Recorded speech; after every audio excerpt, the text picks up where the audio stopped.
Сайн байцгаана хүүхдүүдээ. Багш нь өнөөдрийн хичээл дээр та нар 5 дугаар анги төгсөж байгаа.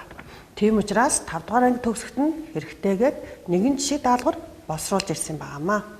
За ингээд хамгийн эхлээд мөрөө сонсоод уншаад гүйцэтгэх даалгаврыг хийнэ. Тэгэхээр манай хүүхдүүд дэвтрээ нээгээд онсороо тавиад арчгаа тавиараа.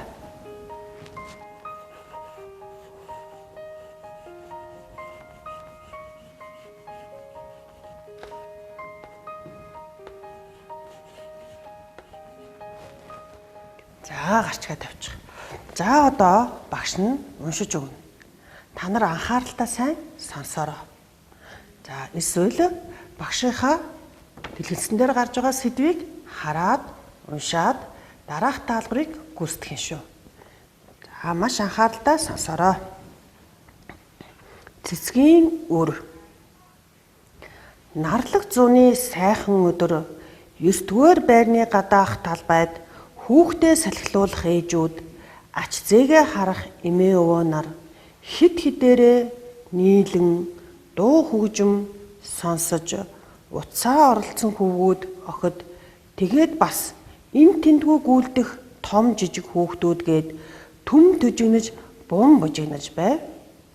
Хинийх гэдгийг нь мэдэхгүй нэгэн гэр бүлийнхэн байрныхаа гадаа цэцгийн үр суулгаж хид хідэн мод тарив.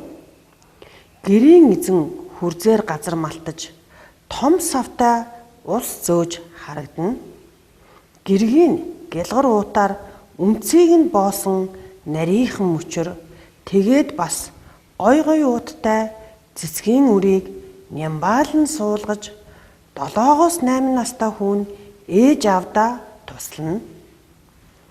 Тэдний юу хийж байгааг харж суусан хүмүүсийн зарим нь ингээд нэмэргүүдээ сахилгагүй хүүхдүүд дорн гიშгээд хайна гэж хүүхдүүд рүү муухай харна. Нөгөө нэг нь огт тоосон шинжгүй байхад харин үлдсэн хэсэг нь өнөөх гэр бүлийнхнийг гоочилж өмсөн зөөсөн үс зүснийхэн тухай шивэр авиргэн хинч тэдэнд тусалсангүй. Хинч тэдэнд урмын үг хэлсэнгүй. Эхний өдөр ингээд өнгөрөв. Маргааш нь нээрэл өнөөх гэр бүлийнхний суулгасан мөчрүүд унсан, гэмтсэн, хугарсан, үр цацсан хөрсөн талхлагдсан харагдав. Ажил тараад удаагүй байтал өнөөх гэр бүлийнхэн маань дахин гарч ирээд өчигдрийн суулгасан модны мөчрүүдээ үзэж дахин суулгаж цэцгийн үр цацсан хөрсөө услан тордож эхлэв.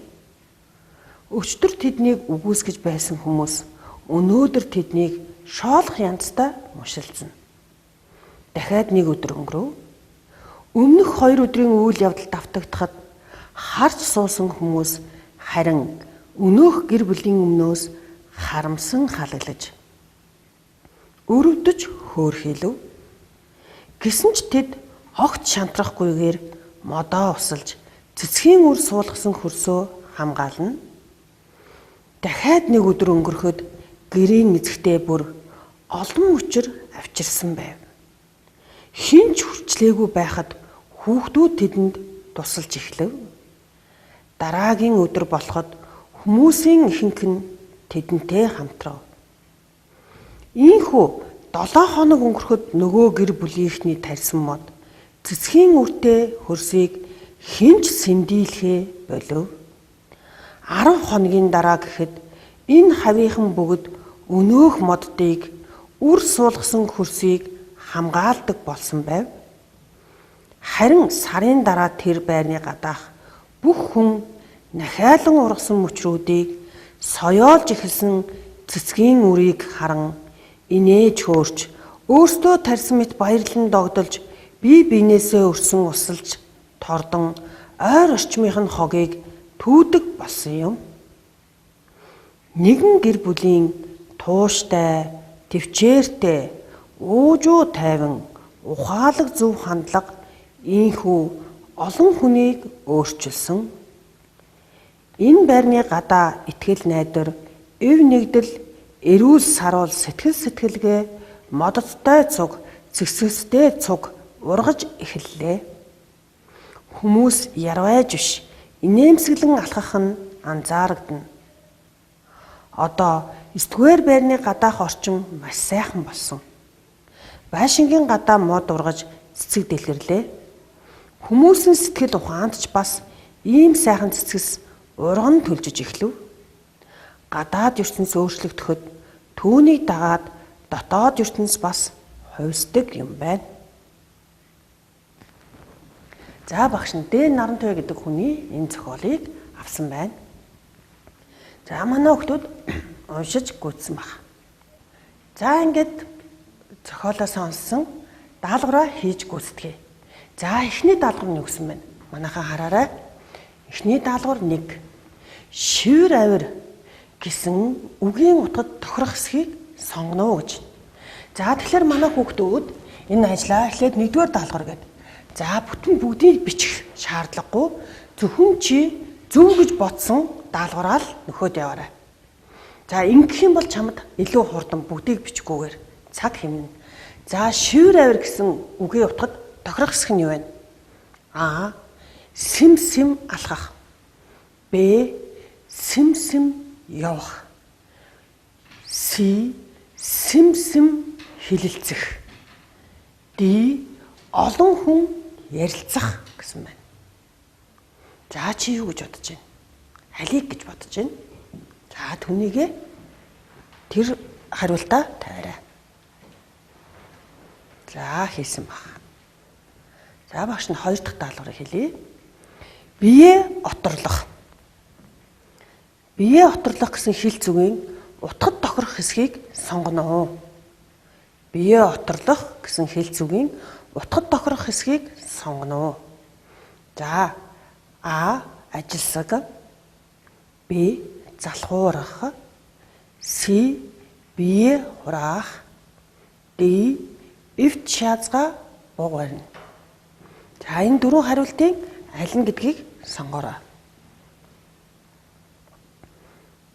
Ажилсаг, залхуурах, бие хураах, эвт шаазга.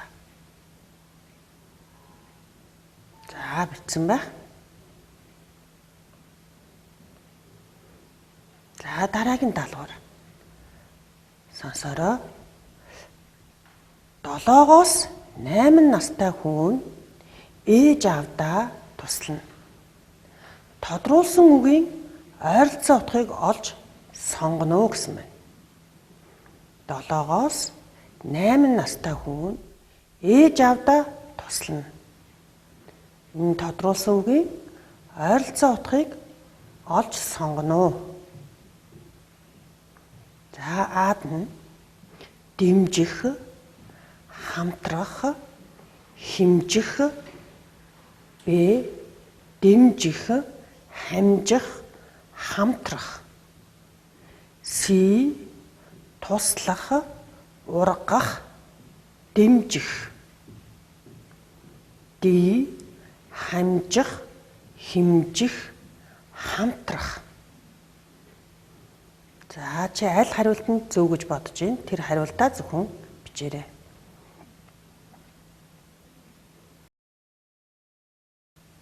За дараагийн дасгал 4. За багш нь уншиж өгье. Нөгөө нэг нь тоосон шинжгүй байхад харин үлдсэн хэсэг нь шивэр авир гэсэн өгүүлбэрийн онцлсон үгэнд тохирох төрлийг олж сонгоно. Нөгөө нэг нь тоосон шинжгүй байхад харин үлдсэн хэсэг нь шивэр авир гэсэн өгүүлбэрийн онцлсон үгэнд тохирох төрлийг олж сонгоно гэсэн байна. За энэ нь А. Лавшруулах. Б. Харьцуулах. С. Цаг хугацааны. Д. Эсрэгцүүлэх гэсэн байна. А. Лавшруулах. Б. Харьцуулах. С. Цаг хугацааны. Д. Эсрэгцүүлэх гэсэн байна.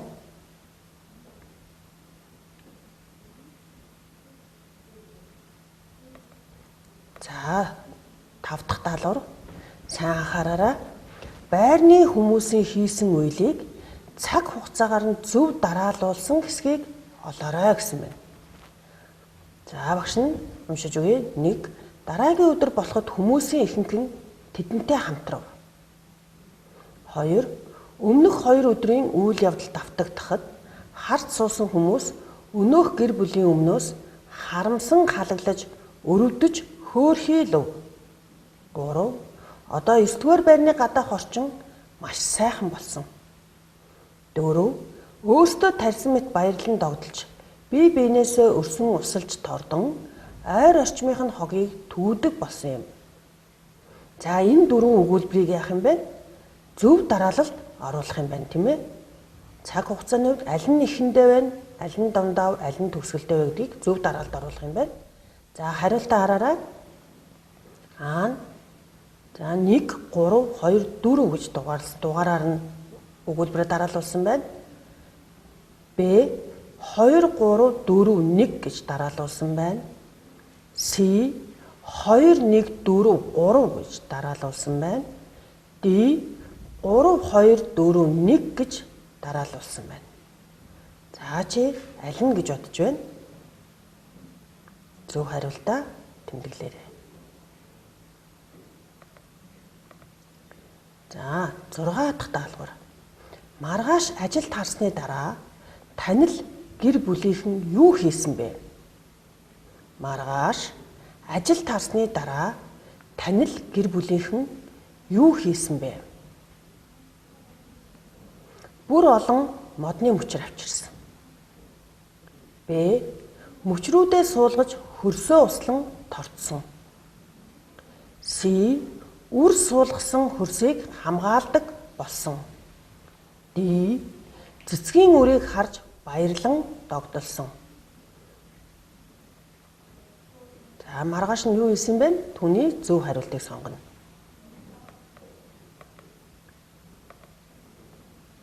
За 7 дахь даалгавар. 7 хоног өнгөрөхөд ямар үр дүн гарсан бэ? 7 хоног өнгөрөхөд ямар үр дүн гарсан бэ? А. Мөчрүүд унаж гэмтэж хугарсан байсан. Б. Хүүхдүүд хайр найргүй гიშгээд хайсан. С. Цэцгийн үртэй хөрсийг хинч сэндийлхэ болсон. Д. Үр цацсан хөрс нь талхлагдсан байсан. За 7 хоногийн дараа ямар болсон байсан бэлээ?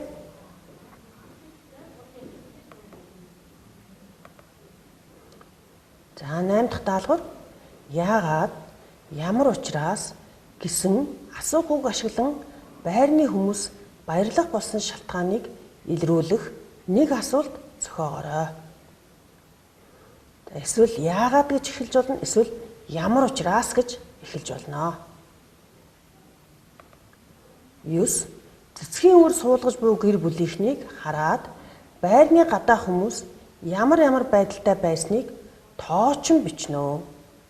За цэцгийн үр суулгаж байхад тэднийг хараад байрны гадаах хүмүүс ямар байдалтай байсан бэлээ тоочин бичнэ. За тоочин бичнэ гэдэг нь жигсаагаад бичнэ гэсэн үг, тийм ээ? За ингээд төгсгөлд нь урмыг хугалах гэсэн хэл зүгийн утгыг тайлбарлан хэл зүгөө оролцуулан өгүүлбэр зохиож бичээрэй. Урмыг хугалах гэдэг үг хэл зүгөө оролцуулан өгүүлбэр зохиож бичнэ.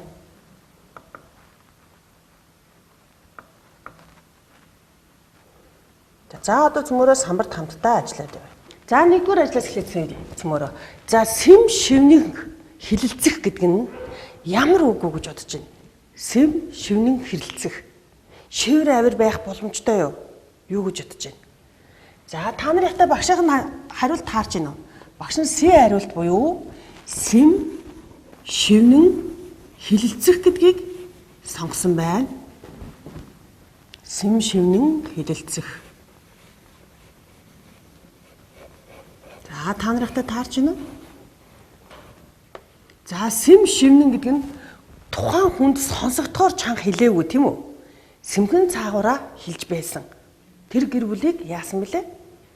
Жоо өгөөдөж шоолж байсан, тийм үү? За тэгвэл дараагийнх нь бие оторлох гэдэг дээр хоёрдугаар асуултанд нь хоёрдугаар асуултанд багш нь V хариултыг зөвөр авсан байна. Югс утгатай үг юм бол бие оторлох. Залхуурах, юмны хойно суух гэсэн санаа байгаа тийм ээ. За тэгвэл та нартай таарж байна.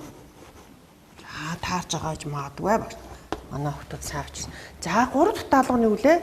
7-оос 8 настай хүнд ээж авдаа туслана гэж тодруулсан байсан тийм. Энэ өгүүлбэрийн утгыг цөмөрөө олж бичих ёстой. За багш нь дэлгэцэн дээр харуулж байна тийм үү? Аль хариултыг зөв гэж үзсэн юм шиг байна. За би хариултыг гэсэн байна. За багш нь энэ дээр тайлбар хэлье. Дэмжих, хамтрах, хэмжих гэсэн байна. Хариулт нь тийм ээ. Тэгвэл дэмжсэн, хамтарсан, харин хэмжсэн үү? Хэмжсэн үйл ажиллагаа явагдсан билүү? Тэгэхээр энэ биш байж таарлаа. За C хариултыг хараарай. Туслах, ургах, дэмжих гэсэн.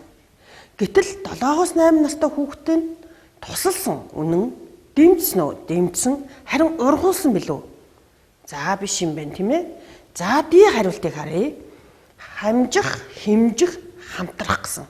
За түүнтэй адилхан хэмжих үйл ажиллагаа байсан уу энд? Байгаагүй. Тэгэхээр 7-оос 8 настай хүүхэд нь яасан бэлээ?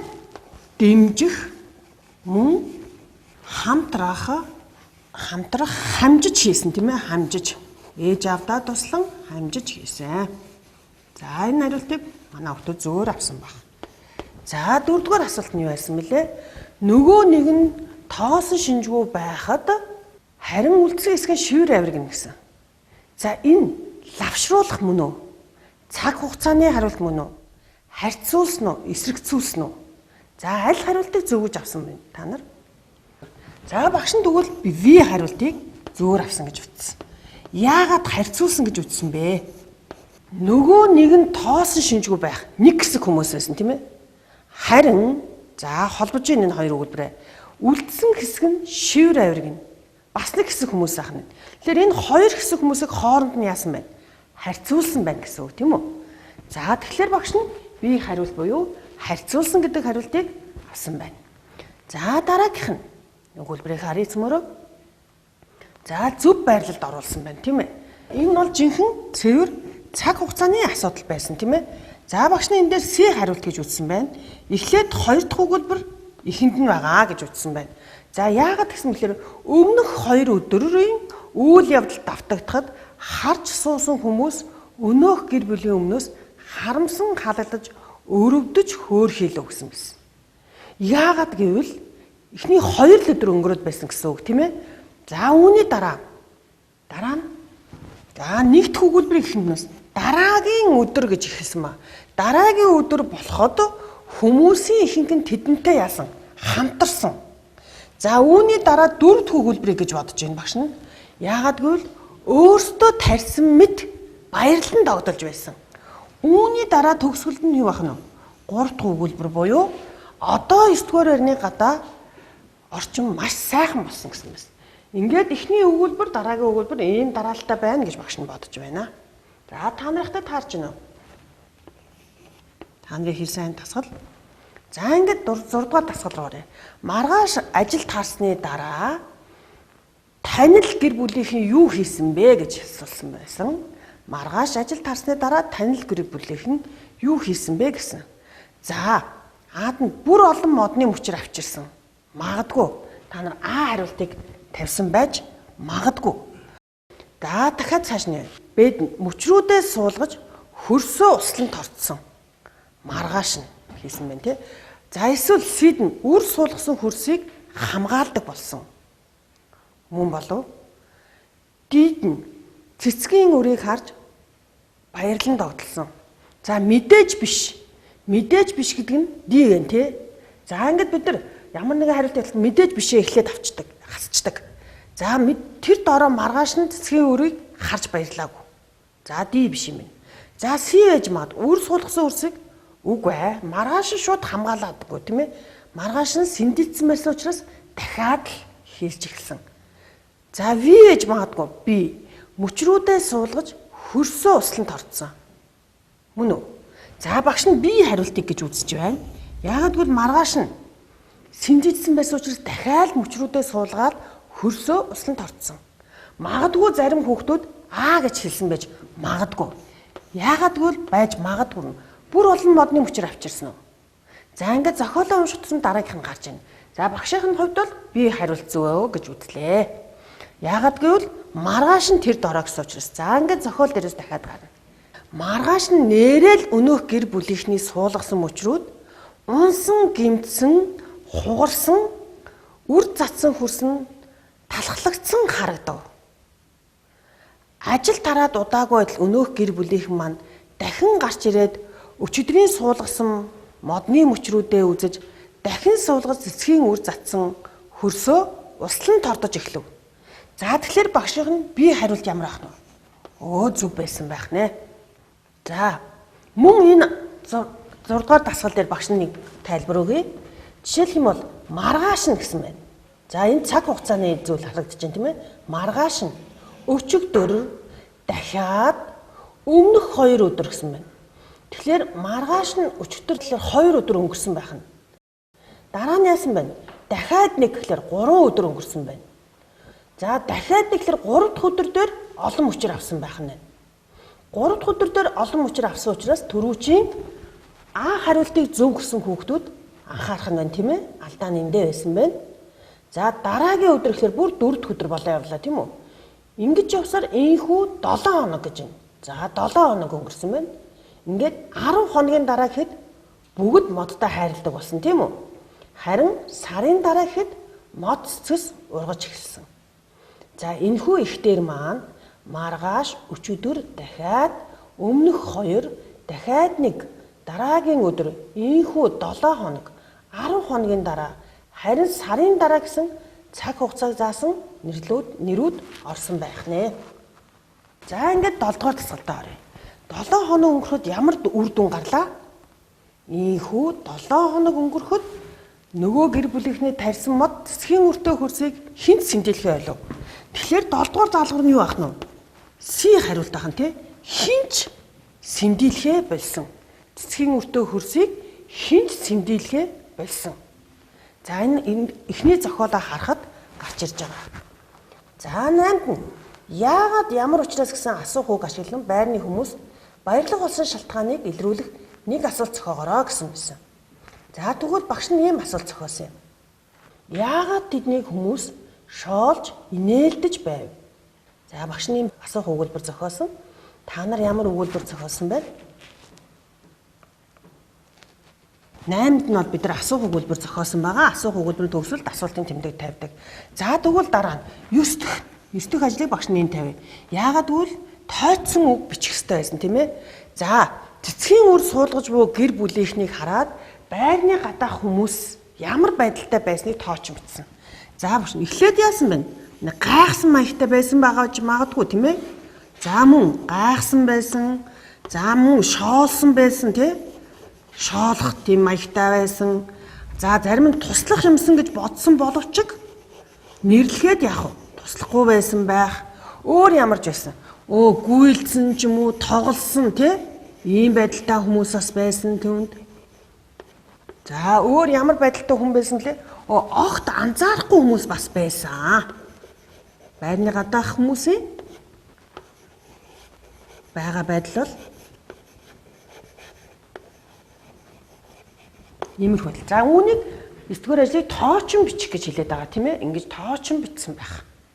За ингээд 10 дахь даалгавар маань урмыг хуглах. Юу гэсэн утгатай үг юм бол? Үүний та нар утга гад утгын тайлбарлал бичсэн баг тийм ээ. Дараа нь өгүүлбэр зохиосон ба. За утга нь юу гэж урмыг хуглах. Хин нэгэн сэтгэлээ гарган юм хийж байгаа түүнийг тоохгүй байх гэсэн санаа ах тийм ээ. Хин нэгэнд урам өгөх түүний эсрэг утга нь. Тэгэхээр хин нэгэн сэтгэлээ гаргаад хийгээд хаа тоохгүй байхыг урмыг хуглах гэж нэрлэдэг байна. За үүгээрээ өгүүлбэр зохиосон манай хүмүүс.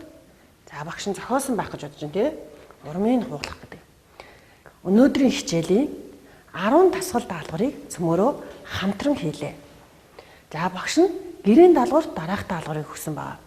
За багшийнх нь авсан өнөөдрийн даалгавар бол улсын шалгалтын үнэлгээний төвд байршуулсан жишг даалгавар байсан юм аа. Тэгэхээр манай хүүхдүүд 5 дугаар анги төгсөж байхдаа энэ хэмжээний даалгаврыг 60 минутанд хийж гүйцэтгсэн байх ёстой. Тийм сайн хурдтай байх нь. Тэгэхээр үлдсэн даалгаврыг та нар гэртээ бодоод өмнө үлдсэн хичээлээ санаж даалгавраа хийгээрэй. Ингэхдээ хугацаа хараараа хүүхдүүдээ цагаа тавиад чи энэ даалгаврыг хэдэн минутанд хийж чадаж байна. Түүгээрээ өөрийнхөө хурдыг бас хянах боломжтой юм шүү. За ингээд хичээлдээ идэвхтэй сайн оролцсон хүүхдүүдэд баярлалаа. Дараагийн хичээл хүртэл баяртай.